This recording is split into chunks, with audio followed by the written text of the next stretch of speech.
સિંધુ ભવનમાં fun blast game ઝોનને બંધ કરવામાં આવ્યો છે। રાજકોટની દુર્ઘટના બાદ સિંધુ ભવન રોડ પર ફન બ્લાસ્ટને પણ બંધ કરવામાં આવ્યું છે।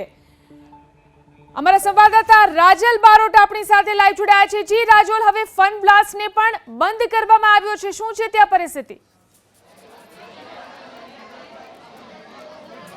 ઝીલન, ખાસ કરીને તક્ષશિલા બાદ સૌથી મોટો જે અગ્નિકાંડ રાજકોટમાં થયો છે તેને ધ્યાનમાં રાખીને હવે આપ જોઈ શકો છો અમદાવાદના સિંધુ ભવન વિસ્તારમાં આવેલું જે ફન બ્લાસ્ટ છે, જે ગેમિંગ ઝોન છે, તેને બંધ કરવામાં આવ્યો છે। જો કે મળતી માહિતી મુજબ અહીંયા આગળ ટૂંક સમય ફાયરની જે ટીમ છે તે પણ અહીંયા આગળ આવશે, પરંતુ સવાલ એ ઊભો થાય છે ઝીલન કે જ્યારે આટલી મોટી ઘટનાઓ થાય છે ત્યારે જ આ જે ફાયરની જે ટીમ હોય છે તે સતર્ક થાય છે અને ત્યારે જ તેઓ ચેકિંગ હાથ ધરતા હોય છે।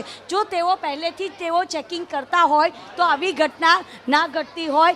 અત્યારે પણ આપ જોઈ શકો છો અહીંયા આગળ સ્મોક ડિટેક્ટર જોવા મળી રહ્યું છે, પરંતુ જે વોટર સ્પ્રિંકલિંગ હોય તે નથી જોવા મળતું। અને આજે એટલે કે વીકેન્ડ છે, વીકેન્ડના સમયમાં તમામ લોકો અહીંયા આગળ વેકેશનમાં અહીંયા આગળ આવતા હોય છે, બાળકો સાથે મોજ મસ્તી કરવા માટે આવતા હોય છે, પરંતુ આ તમામ મા બાપને એ ક્યારેય નથી ખબર હોતી કે અહીંયા જ્યાં આગળ તેમનું બાળક રમવા માટે આવી રહ્યું છે તે સુરક્ષિત છે કે કેમ।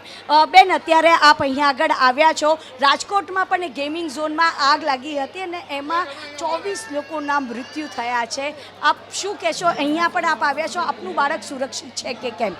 બાળક તો સુરક્ષિત છે, લોકો સેફ્ટી ફીચર્સ બધા લેતા હોય છે, એનો કોઈ ઇશ્યુ નથી આવતો, બટ જસ્ટ એ લોકો એ જ ત્યાં આગળ થયો છે રાજકોટમાં ઇશ્યુ, એટલે બંધ કરી રહ્યા છે, એટલે અત્યારે બધાને નીકળવાનું કહી રહ્યા છે। અધરવાઇઝ અમે 4 ટાઈમ આવે છે, એવો કોઈ ઇશ્યુ નથી હોતો અહીંયા। કંઈ ડર લાગે જ્યારે આવા કિસ્સાઓ સામે આવતા હોય? આપણને કિડ્સને લઈને આવ્યા હોય એટલે વધારે આપણને ડર લાગે, એમાં થતો બીક તો લાગતી હોય છે, એટલે આપણને સેફટી ઇઝ ફર્સ્ટ એકચ્યુઅલી।